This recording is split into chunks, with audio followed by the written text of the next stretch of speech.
अच्छी बाइंग आज देखने को मिली। इसके अलावा सीमेंट पैक से अल्ट्राटेक सीमेंट, यहाँ पर भी 3% के गेंस देखने को मिले। एचडीएफसी लाइफ जो है नतीजों के चलते ये स्टॉक फोकस में रहा आज। इसके अलावा श्रीराम फाइनेंस, यहाँ पर भी करीब 2% के गेंस हमें देखने को मिले। लेकिन निफ्टी 50 लूजर की लिस्ट देखें आज हम, तो यहाँ पर पावर ग्रिड 2% की गिरावट, मेटल पैक से हिंडाल्को यहाँ पर भी 2% की गिरावट, एलएनटी जो वॉर का इंपैक्ट है यहाँ पर आज देखने को मिला, 1.5% से ज्यादा की गिरावट के साथ स्टॉक क्लोज हुआ है। इसके अलावा जेएसडब्ल्यू स्टील यहाँ पर भी गिरावट देखने को मिली। लेकिन आज सीमेंट शेयर ये पूरा ही पैक काफी अच्छा चल रहा था, काफी अच्छे से इन्होंने मार्केट को जो है वो सपोर्ट किया। कुछ कंट्रीब्यूटर्स की बात करें तो यहाँ पर न्यूवको ये लगातार दूसरे दिन चल रहा है अपने रिजल्ट के बाद और काफी अच्छा आज गेंस देखने को मिले, 10% से ज्यादा के मूव यहाँ पर नजर आए। इसके अलावा बिरला कॉर्प, डालमिया भारत और इंडिया सीमेंट ये सारे काउंटर थे जिन्होंने सीमेंट सेक्टर को पुश किया। तो आज के बाजार का हाल ये था। तो ये रही तमाम डिटेल्स और अब फटाफट से नजर डालते हैं संस्थागत निवेशकों के आंकड़ों पर। एफआईज ने बिकवाली की है 736 करोड़ की, डीआईज ने खरीदारी की है 705 करोड़ की। क्या रणनीति अगले सत्र की होनी चाहिए, इस पर करते हैं बातचीत। अरुण बताए, चार्ट्स देखा होगा आपने, डेटा भी ऑब्जर्व किया होगा, क्या स्ट्रेटेजी रेकमेंड करेंगे फॉर नेक्स्ट सेशन अगर निफ्टी बैंक निफ्टी की बात करें? गुड इवनिंग दीपाली जी। दीपाली जी, डेफिनेटली मार्केट में तो कोई बड़ा कोई ब्रेकआउट या ब्रेकडाउन के लेवल्स नहीं है, पर कंप्लीट कंसोलिडेशन नजर आ रहा है। 23,800 से 24,000 एक स्ट्रॉन्ग सपोर्ट मार्केट में है, और दूसरी तरफ देखें तो 24,200 24,250 एक स्ट्रॉन्ग रेजिस्टेंस के तौर पर काम कर रहा है। तो कंप्लीटली आप कह सकते हैं कंसोलिडेशन के ग्रिप में है मार्केट। पर अगर आप निफ्टी के बाहर जाते हैं दीपाली जी, तो काफी अच्छा momentum mid cap small cap में है। तो एक्शन जो मेजर नजर आ रहा है, अगर लास्ट 3 दिन की बात करें जो इस हफ्ते में ट्रेड हुआ है, तो मिड कैप स्मॉल कैप इनमें काफी अच्छा एक्शन देखने को मिला है। तो स्टॉक स्पेसिफिक मुझे लग रहा है आगे भी रुझान पॉजिटिव रहना चाहिए। मिड कैप भी अपने ऑल टाइम हाइस के आसपास है। तो निफ्टी मुझे लग रहा है कंसोलिडेशन में रहेगा, 24,200 ऊपर में और 23,800 नीचे में, इसी के बीच में रहना चाहिए। बाकी दीपाली जी, बैंक निफ्टी मुझे लग रहा है एक मेक और ब्रेक जोन के आसपास है। 3 से 4 बड़े बैंक के रिजल्ट सैटरडे को आने हैं, तो उससे पहले बैंक निफ्टी हो सकता है थोड़ा एक्शन में आपको आता हुआ नजर आए। 57,200 के आसपास अच्छा सपोर्ट है। अगर बैंक निफ्टी में गिरावट मिलती है तो 57,200 के स्टॉप लॉस के साथ बैंक निफ्टी को लेना चाहिए। 58,400 58,500 वहां तक के टारगेट बैंक निफ्टी में आ सकते हैं। तो ओवरऑल लग रहा है मार्केट कंसोलिडेशन में रह सकता है, पर स्टॉक स्पेसिफिक एक्शन काफी ज्यादा अच्छा नजर आ रहा है। तो फिर स्टॉक स्पेसिफिक स्ट्रेटजीज रेकमेंड करें, क्या सजेस्ट करेंगे आप? जी बिल्कुल दीपाली जी, स्टॉक्स में काफी अच्छा एक्शन है। तो पहला स्टॉक ऑटो सेक्टर से रहेगा, आयशर मोटर में खरीदारी की सलाह रहेगी। एक एक्सीलेंट मोमेंटम स्टॉक में है और ओवरऑल रिवर्सल के संकेत नजर आ रहे हैं। तो आयशर मोटर बाय कर सकते हैं 7400 के आसपास, 7321 का स्टॉप लॉस लगाए, 7576 तक के टारगेट आयशर मोटर में आ सकते हैं। दूसरा स्टॉक एक नॉन एफएनडो स्टॉक है, आरती इंडस्ट्रीज। एज ए डिस्क्लेमर इसको आज हमने रिकमेंड भी किया है। तो आरती इंडस्ट्रीज मुझे लग रहा है यहाँ से काफी अच्छा मोमेंटम दे सकता है, 499 के आसपास चल रहा है। तो आरती इंडस्ट्रीज को बाय करके चल सकते हैं, 487 का स्टॉप लॉस लगाएं और 528 तक के टारगेट्स आरती इंडस्ट्रीज में आ सकते हैं। ओके, तो ये रही आपके लिए स्टॉक स्पेसिफिक स्ट्रैटेजीज। अब करते हैं व्यूअर्स से बातचीत। एसके शर्मा भीलवाड़ा से कनेक्टेड है हमारे साथ। शर्मा साहब नमस्कार, पूछिए अपना सवाल। मेरे पास पीपीएल फार्मा के 260 शेयर है 172 की रेट पे। ये पोर्टफोलियो में रखने लायक है या कंसोलिडेशन खत्म होगा इसका कब? हेलो, और आपका होराइजन क्या है स्टॉक में? लॉन्ग टर्म है वैसे तो। ओके, लॉन्ग टर्म व्यू है, इनके भाव के आसपास ही है। क्या सजेशन पिरामल फार्मा पर? दीपाली जी, काफी कह सकते हैं कंसोलिडेशन बढ़ा हुआ है, जैसा कि सर शर्मा जी ने कहा। मुझे लग रहा है 150 और 190 इसी के बीच में स्टॉक काफी दिनों से ट्रेड कर रहा है। मुझे नहीं लगता है आपके पोर्टफोलियो वाला स्टॉक होना चाहिए, काफी वोलेटिलिटी भी देखने को मिलती है। तो भाव के आसपास ही है। अगर आप निकलना चाहें तो डेफिनेटली स्टॉक से निकल सकते हैं। मुझे लग रहा है और काफी अच्छे ऑप्शंस आपको इस सेक्टर में नजर आ रहे हैं। अगर आप निफ्टी फार्मा का चार्ट देखते हैं, मुझे लग रहा है एक ब्रेकआउट निफ्टी फार्मा में आया है। अभी भी पीपीएल फार्मा अपने लोस के आसपास ही खड़ा है। तो एग्जिट करने की सलाह रहेगी स्टॉक से। अगर स्विच करना चाहे तो मुझे लग रहा है बायोकॉन एक अच्छा ऑप्शन हो सकता है। तो इससे एग्जिट होके बायोकॉन में स्विच करके चल सकते हैं। ठीक है, तो बायोकॉन में स्विच करने की सलाह है, ये राय आपके लिए। दिलीप कुमार उत्तर प्रदेश से हमारे साथ कनेक्टेड हैं। दिलीप जी नमस्कार, पूछिए अपना सवाल। जी मेरे नमस्कार, मेरे पास मजगांव डॉक्सी बिल्डर का 42 शेयर है, 3182। ओके, तो अभी इसको रखना लॉन्ग टर्म के लिए सोचा था रखने के लिए, बट अभी ज्यादा हम्म, नेगेटिव दिख रहा है इसमें, तो क्या करना चाहिए? ठीक है, पूछ लेते हैं क्या करना चाहिए। मैजडॉक 3200 की बाइंग है, 830 रुपए नीचे इनके भाव से, क्योंकि आज बंद हुआ है ये 2370 के आसपास। क्या करना चाहिए? देखिए दीपाली जी, ऑलरेडी बड़ा फॉल इन्होंने देख लिया है। ऑलमोस्ट 900 रुपए अपने प्राइस के नीचे चल रहा है। एक सपोर्ट जो नजर आ रहा है वो 2100 से 2200 के बीच में है। अगर ये ब्रीच कर जाता है देन फ्री फॉल स्टॉक में हो सकता है, तो अपने एग्जैक्ट वीकली सपोर्ट के आसपास है। तो यहाँ पे एग्जिट करने की सलाह नहीं रहेगी, पर स्टॉप लॉस जरूर मेंटेन करें। राउंड फिगर का स्टॉप लॉस दे रहा हूँ 2100 रुपए, 2100 का स्टॉप लॉस मेंटेन करें। मुझे लग रहा है स्टॉक में मोमेंटम बन सकता है। अगर एक बार डिफेंस का स्टॉक वापस चलते हैं तो स्टॉक्स में भी मोमेंटम आ सकता है। तो 2100 का स्टॉप लॉस मेंटेन करें। अगर 2500 के ऊपर निकलता है देन वापस मोमेंटम स्टॉक में आ सकता है। तो होल्ड करने की सलाह है। 2100 का स्टॉप लॉस जरूर मेंटेन करके चलें। ओके, तो 2100 के स्टॉप लॉस के साथ होल्ड करने की सलाह है। शुभम मेहता है पटना से। शुभम नमस्कार, पूछिए अपना सवाल। Hello ma'am, good evening. Good evening, ma'am, पूछिए मेरे सवाल। पास डिक्सटॉन टेक्नोलॉजी के 27 शेयर है, 5000 के खरीदते हैं। तो मुझे जानना है कि मैं यहाँ प्रॉफिट बुक कर लूँ या अभी और होल्ड करूँ? ओके, तो प्रॉफिट्स बुक करें या होल्ड करें? अच्छे मुनाफे में है, क्योंकि एंट्री काफी अच्छे लेवल्स की है, 5000 की 13650 पर। हालांकि इन्होंने इससे भी बेहतर फायदा होते हुए देखा होगा, बट जो ये 8600 रुपए का मुनाफा हो रहा है, इसे ले लें या बने रहें अभी? देखिए दीपाली जी, एक्सेलेंट इन्वेस्टमेंट शुभम जी ने किया है। इनफैक्ट काफी अच्छे रिटर्न्स मुझे मेरे ख्याल से लास्ट अगर 6-8 महीने पहले जाते हैं तो और काफी अच्छे रिटर्न स्टॉक्स में आए थे। अभी भी मुझे लग रहा है मोमेंटम अच्छा है, होल्ड करना चाहिए। जो वीवो के साथ टाई अप की बात हुई है वो भी अब अप्रोल आता हुआ नजर आ रहा है, तो कहीं ना कहीं होल्ड करने की सलाह है। ट्रेलिंग स्टॉप लॉस ऐसे इन्वेस्टमेंट में जरूर रखना चाहिए। 11000 से जो ब्रेकआउट हुआ है, मुझे लग रहा है ये ब्रेकआउट 15500 16000 तक भी जा सकता है। तो अपना ट्रेलिंग स्टॉप लॉस 11000 के पास मेंटेन करें, जो कि रिसेंट लोज है। 15500 तक के टारगेट स्टॉक में आ सकते ओके, बात करते हैं मनीष से, दिल्ली से कनेक्टेड हैं। मनीष नमस्कार, पूछिए अपना सवाल।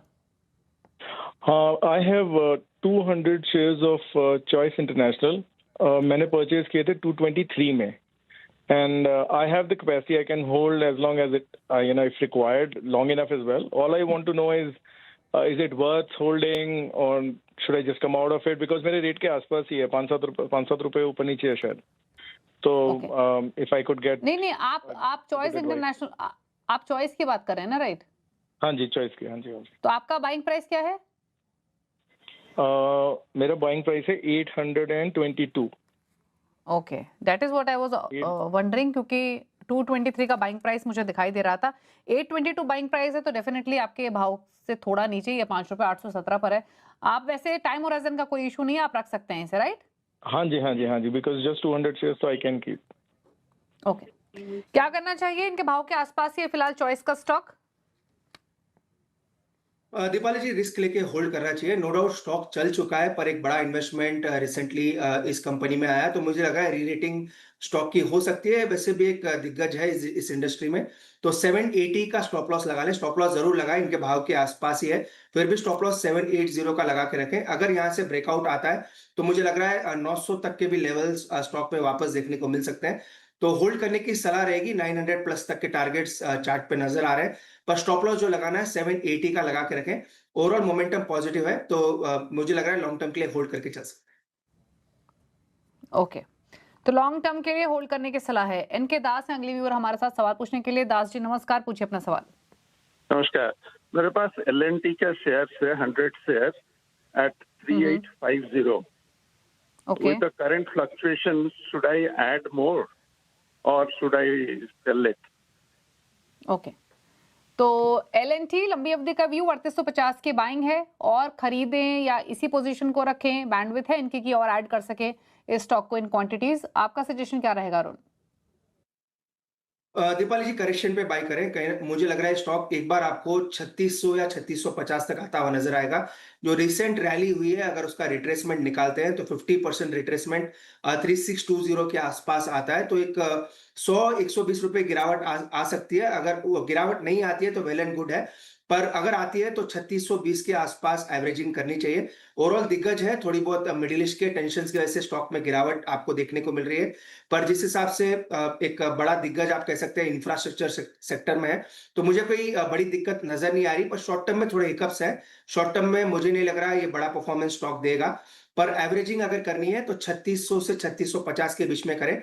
अगर मार्केट में करेक्शन आता है तो एक बार स्टॉक उस लेवल के आसपास आ सकता है, तो बाय ऑन डिप्स की सलाह रहेगी 3600 के आसपास और ऐड करके चल सकते हैं। ओके, आशीष से बात करते हैं, गुरुग्राम से कनेक्टेड है हमारे साथ। आशीष नमस्कार, पूछिए अपना सवाल।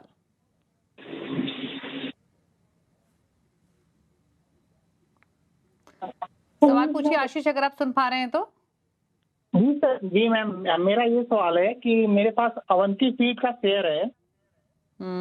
मेरे पास 125 शेयर है अवंती फीड का, 995 के भाव से। तो अभी होल्ड करना है कि इसको सेल करना है? 995 के भाव पर अवंती फीड्स आपके भाव के आसपास ही है फिलहाल। तो आपका होराइजन क्या है स्टॉक में? मैम 6 महीने का है। ओके, 6 मंथ्स का व्यू है। 989 पर बंद हुआ अवंती फीड्स, क्या राय रहेगी इस पर अरुण? दीपाली जी, इत्तेफाकन आज ही हमने इसको शॉर्टलिस्ट किया है वापस बाइंग साइड रखने के लिए। आज एक अच्छा ब्रेकआउट स्टॉक में नजर आया और ये ब्रेकआउट 970 के ऊपर देखने को मिला है। एक आरएसआई का पॉजिटिव डाइवर्जेंस भी है, हमारे क्लाइंट के साथ हमने शेयर भी किया है, तो हो सकता है कल में इसमें रिकमेंडेशन भी दें। तो ओवरऑल स्टॉक मुझे लग रहा है पॉजिटिव है। 940 का एक मजबूत सपोर्ट स्टॉक ने बनाया और ब्रेकआउट स्टॉक में नजर आ रहा है। मुझे लग रहा है होल्ड करना चाहिए और इनके भाव के आसपास ही है। यहाँ से अगर मोमेंटम बनता है तो 1090 तक के टारगेट स्टॉक में आ सकते हैं, तो 1090 से 1100 तक के टारगेट के लिए होल्ड करें। 940 का एक स्टॉप लॉस मेंटेन करें। मुझे लग रहा है स्टॉक में रिवर्सल के संकेत है और पॉजिटिव मोमेंटम स्टॉक में नजर आ सकता है। ओके, अमित से बात करेंगे, लखनऊ से कनेक्टेड है। अमित, पूछिए अपना सवाल। गुड इवनिंग मैम, वेदांता के तो उसके होल्ड करें या एग्जिट करें उसको? ओके, वेदांता 266 260 पर बंद हुआ, क्वांटिटी 1031 शेयर्स की, क्या राय रहेगी स्टॉक पर अरुण? दीपाली जी, ओवरऑल देखें डीमर्जर के बाद मोमेंटम काफी फिजल आउट हुआ है, इनके बाई प्राइस के आसपास ही है। अगर मार्केट में थोड़ा बहुत भी पॉजिटिवनेस आती है या थोड़ा बहुत मेटल सेक्टर रिवाइव करता है तो इनका भाव वापस देखने को मिल सकते हैं। तो भाव के आसपास भी आता है तो निकलने की सलाह है। एक छोटा सपोर्ट आप कह सकते हैं 255 या 252 के बीच में है, तो 255 का एक छोटा स्टॉप लॉस लगा लें। भाव के आसपास भी आता है तो स्टॉक से निकलने की कोशिश करें। ओके, तो ये राय रही आपके लिए अमित। वेदांता पर 260 पर आज के सेशन में स्टॉक की क्लोजिंग होते हुए दिखाई दी। अगले व्यूअर से बात करेंगे, विनायक हैं पुणे से। इन्होंने में एसएमएस के थ्रू सवाल भेजा है। सवाल है इनका, अंबुजा सीमेंट्स पर 150 शेयर खरीदे हुए 597 रुपए की इनकी खरीदारी है।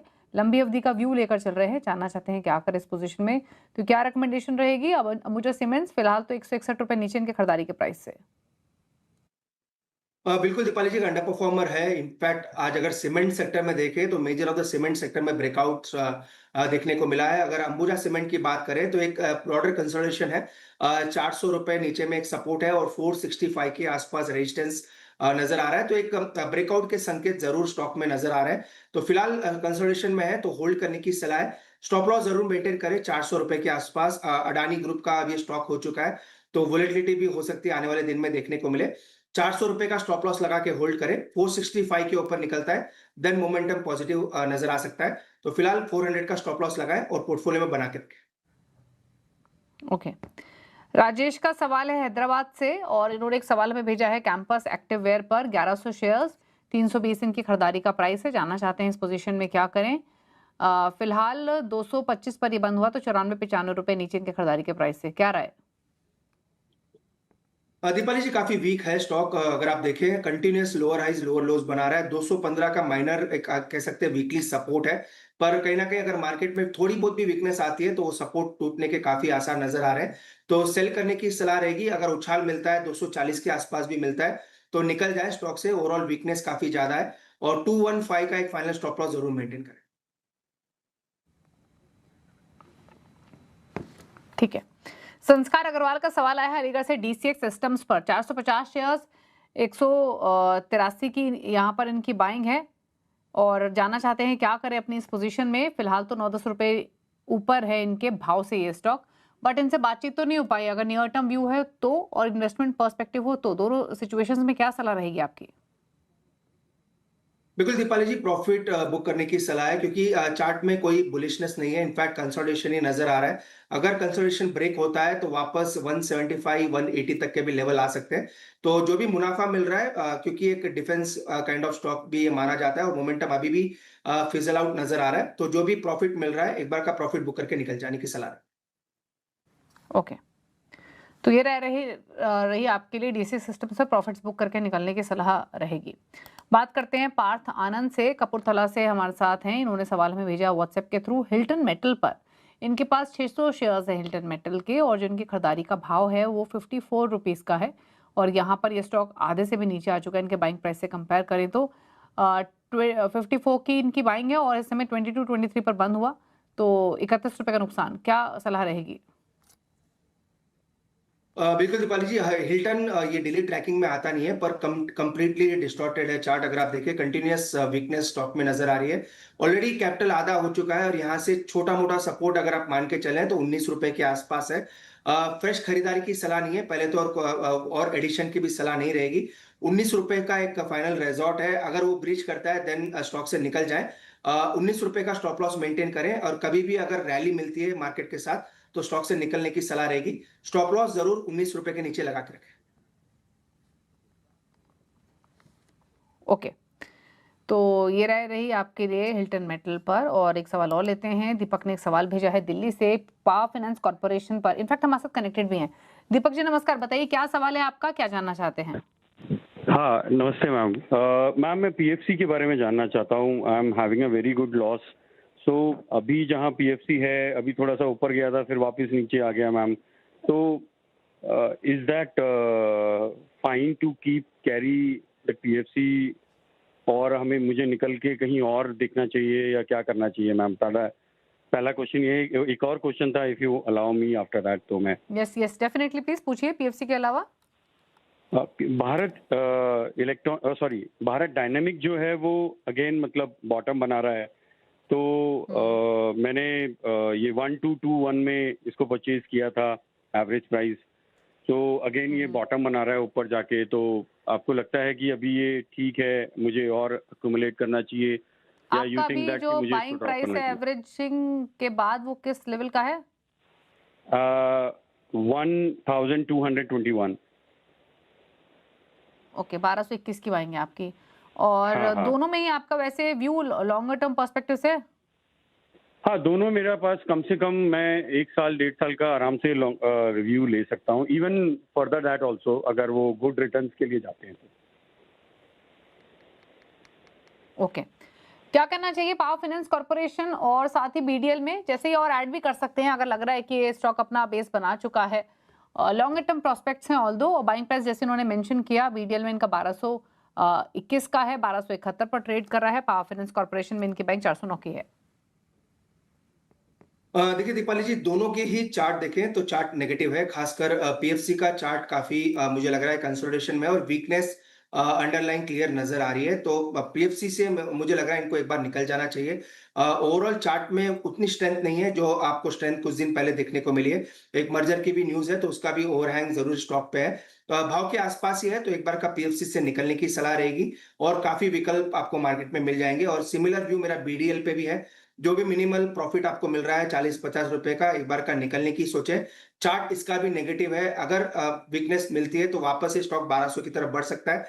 प्रिफरेबली मेरा हमेशा से प्रिफर्ड पिक BEL और HAL रहा है। तो अगर स्विच करना चाहें डिफेंस में ही तो भारत इलेक्ट्रॉनिक्स में कर सकते हैं, वो एक ज्यादा बेटर विकल्प हो सकता है। तो दोनों में ही निकल जाने की सलाह है। BDL से अगर स्विच करना चाहें तो BEL में करके चल सकते हैं, वहां पे अच्छा मुझे लग रहा है रुझान नजर। ओके, पार्थ आनंद से बात करते हैं। इन्होंने सवाल हमें भेजा है कपूरथला से। इनफैक्ट इनसे हमने इनका सवाल ऑलरेडी लिया है, माफ कीजिएगा। इनफैक्ट संतोष दीक्षित का भी एक सवाल है, उसको शामिल करेंगे, लेकिन उससे पहले क्विकली एक ब्रेक के लिए रुक जाते हैं, जल्द वापस आते हैं।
देख रहे हैं सीएनबी से आवाज, लेते हैं कुछ और सवालों को। संतोष दीक्षित हमारे साथ कनेक्टेड हैं सवाल पूछने के लिए। संतोष नमस्कार, पूछिए अपना सवाल।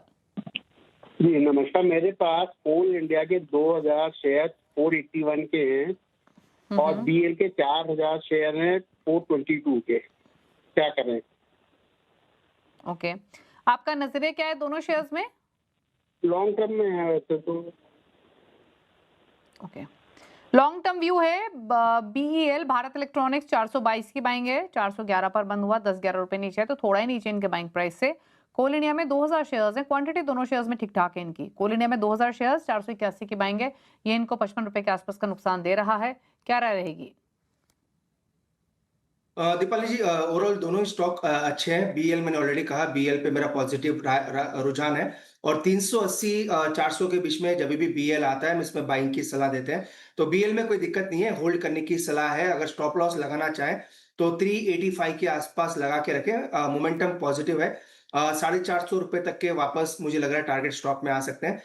कोल इंडिया में भी सिमिलर राय रहेगी। कोल इंडिया का चार्ट थोड़ा वीक है और हो सकता है छोटा करेक्शन आपको कोल इंडिया में आने वाले दिन में देखने को मिले। शायद 405 या 410 तक भी स्टॉक आ सकता है। स्टॉप लॉस जरूर मेंटेन करें 390 के नीचे। 390 एक वीकली सपोर्ट स्टॉक में है, तो ओवरऑल दोनों में होल्ड करने की सलाह है। स्टॉप लॉस 390 का कोल इंडिया में मेंटेन करें और 385 का स्टॉप लॉस बीएल में मेंटेन करने की सलाह है। अगर दोनों में से एक प्रीफर्ड पिक अगर मैं लेके चलना चाहूं तो मेरी बीएल प्रीफर्ड पिक रहेगी, वहां पे एक अच्छा मोमेंटम देखने को मिल सकता है। ओके, चेतन का सवाल है कि इन्होंने भेजा है मैं व्हाट्सएप पर, मुंबई से यूनियन बैंक ऑफ इंडिया पर 180 शेयर्स 170 की बाइंग है। आज तो रिजल्ट्स भी आए तो उस वजह से भी एक्शन में बना हुआ था, फिलहाल इनके भाव से थोड़ा ऊपर। होराइजन नहीं मालूम, बट नियर टर्म या लॉन्गर टर्म पर्सपेक्टिव से क्या रहा है? बिल्कुल, जिस हिसाब से शायद इन्होंने रिसेंटली बाई किया है, हो सकता है शॉर्ट टर्म व्यू रहे। 166 का एक अच्छा सपोर्ट है, अपने भाव के आसपास ही है, तो होल्ड करें। ओवरऑल मोमेंटम साइडवेज है, अभी तक ब्रेकडाउन या ब्रेकआउट के संकेत है नहीं।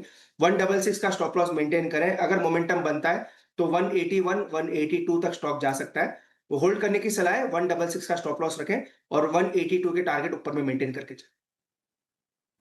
ओके, पंकज गांधी का सवाल है अहमदाबाद से डायनामिक टेक पर। इनके पास 30 शेयर्स हैं लेकिन बाइंग प्राइस है 8500 का। अगेन यहाँ जो इनका होराइजन है वो लंबी अवधि का है, फिलहाल 1700-1800 रुपए का फायदा इनको ऑलरेडी हर्ट स्टॉक पर हो रहा है। ले प्रॉफिट से होल्ड रखें। देखिए, बिल्कुल एक बार का प्रॉफिट बुक करना चाहिए। कंसोलिडेशन स्टॉक में नजर आ रहा है, 10,200 के आसपास चल रहा है। एक करेक्शन मुझे लग रहा है जिस हिसाब से चार्ट नजर आ रहा है, वापस 9,500 या 9,200 तक एक बार स्टॉक आ सकता है, तो प्रॉफिट बुक करने की सलाह है। और वापस अगर करेक्शन मिलता है 9,500 के नीचे आता है तो फिर ऐड करके चल सकता है। ओके, विकास का सवाल लेते हैं। ये भेजा है इन्होंने रांची से एचडीएफसी बैंक पर 840 की इनकी बाइंग है, 50 शेयर्स इन्होंने खरीदे हुए हैं और फिलहाल इनके भाव से 24-25 रुपए नीचे है ये शेयर, तो क्या सलाह रहेगी इस पोजीशन में? दीपाली जी, एचडीएफसी बैंक का रिजल्ट सैटरडे को है, तो उस चीज का एक बार जरूर इनको ट्रैक रखें। पर 770 के ऊपर जो ब्रेकआउट हुआ है, मुझे लग रहा है एक बार वो सस्टेन करना चाहिए। बिजनेस अपडेट भी ठीक ठाक नजर आए, तो 770 का स्टॉप लॉस मेंटेन करें। वीकली सपोर्ट भी उसी के आसपास है। 770 के नीचे जाता है तो स्टॉक से एग्जिट ले लें। अगर मोमेंटम बनेगा तो 862 या 872 तक स्टॉक जा सकता है, तो होल्ड करने की सलाह है। 770 का स्टॉप लॉस मेंटेन करके। एक और सवाल लेते हैं। ये सवाल भेजा है इनफैक्ट विशंभर सिन्हा ने कोलकाता से कोचीन शिपयार्ड पर, और 2150 की इनकी बाइंग है कोचीन शिपयार्ड में। 20 शेयर्स इन्होंने खरीदे हुए हैं लॉन्गर टर्म प्रोस्पेक्ट्स के साथ। नुकसान काफी, 750 रुपए लगभग इनके भाव से नीचे है, क्या सलाह रहेगी? दीपाली जी, सिमिलर चार्ट मैसगांव डॉक का जो सिमिलर चार्ट कोचीन शिपयार्ड में भी है। ऑलमोस्ट सभी स्टॉक्स एक ही साथ चलते हुए नजर आते हैं। इसका सपोर्ट जो है वो 1320 के आसपास है। काफी गिरावट ऑलरेडी इन्होंने देखी है और यहाँ से मुझे लग रहा है छोटी मोटी गिरावट और आ सकती है, तो स्टॉप लॉस मेंटेन करना है 1300 के आसपास, जो कि वीकली सपोर्ट है। 1300 के नीचे अगर स्टॉक क्लोज दे देता है देन स्टॉक से निकल जाने की सलाह है। ओके, तो 1411 पर बंद हुआ, राय आपको दी गई, स्टॉप लॉस रेकमेंड किया गया है 1300 का, उसको मेंटेन करें, वो टूटे तो निकलने की सलाह है। अंकित तिवारी का सवाल है मुंबई से सवाल पूछने के लिए, और केपीआई ग्रीन एनर्जी पर इन्होंने सवाल भेजा है। 2000 शेयर्स हैं, 487 इनका भाव है खरीदारी का, 82 रुपए नीचे है इनके खरीदारी के प्राइस से, क्या राय रहेगी? सिमिलर व्यू रहेगा, इसका चार्ट भी न्यूट्रल है, कोई बड़ा कंसोलिडेशन नजर आ रहा है, कोई ब्रेकआउट या ब्रेकडाउन के संकेत है नहीं। मैक्स टू मैक्स मुझे लग रहा है अगर मोमेंटम बनता है तो 440 445 तक स्टॉक जा सकता है, तो 440 भी मिलता है जो यहाँ से एक अच्छा मोमेंटम है, तो 440 भी मिलता है तो स्टॉक से निकलने की सलाह है। 388 का एक सपोर्ट है तो उसका स्टॉप लॉस मेंटेन करें, और 440 के आसपास भी मिलता है तो स्टॉक से निकलने की सलाह है। ओके, वेदा का सवाल है कानपुर से, टाटा स्टील 7 सालों से खरीदे हुए इन्होंने शेयर्स, 5000 होल्डिंग है, भाव मेंशन नहीं किया है, बट टाटा स्टील कैसा लग रहा है? देखिए दीपाली, शॉर्ट टर्म तो डेफिनेटली नेगेटिव है, एक ब्रेकडाउन के संकेत है, कहीं ना कहीं 175 तक की शायद स्टॉक आता हुआ नजर आए। अगर काफी पुरानी बाइंग है तो मुझे लग रहा है होल्ड करना चाहिए, 165 के आसपास एक स्टॉप लॉस मेंटेन करें। शॉर्ट टर्म में मुझे लग रहा है करेक्शन जरूर आ सकता है, पर 165 का एक स्टॉप लॉस मेंटेन करें, उसके नीचे जाते हैं तो स्टॉक से निकल जाए। अभय का सवाल, एसबीआई पर 100 शेयर्स 1185 बाइंग, क्या सजेशन? दीपाली जी, ओवरऑल स्टॉक अच्छा है, एसबीआई में कोई दिक्कत है नहीं, 1030 के आसपास ट्रेड कर रहा है, 980 पे एक सपोर्ट बनाया है, तो 980 के नीचे अगर स्टॉक जाता है देन एक कंसोलिडेशन देखने को मिल सकता है, तो स्टॉक को होल्ड करने की सलाह है, स्टॉप लॉस 980 के आसपास मेंटेन करके चलें। ओके, तो ये रही सलाह एसबीआई पर। शो को समेटने का वक्त है, कोई क्विक क्लोजिंग कमेंट आपकी तरफ से? बिल्कुल दीपाली जी, जितने भी स्टॉक्स डिस्कस किए क्लाइंट्स के साथ हमारी डिस्कशन शायद पहले भी होती रहती है, तो क्लाइंट्स के पोर्टफोलियो में जरूर कोई ना कोई स्टॉक रह सकता है, और आरती इंडस्ट्रीज हमने रिकमेंड किया है, तो आज ही वो सेम लेवल्स के आसपास है, वो अपने इसी शो पे रिकमेंड किया है। बाकी कोई भी स्टॉक मेरे पर्सनल पोर्टफोलियो। शुक्रिया आपका। इसी के साथ इस शो में तो इतना ही, ब्रेक के उस पार भी खबरें जारी हैं। नमस्कार।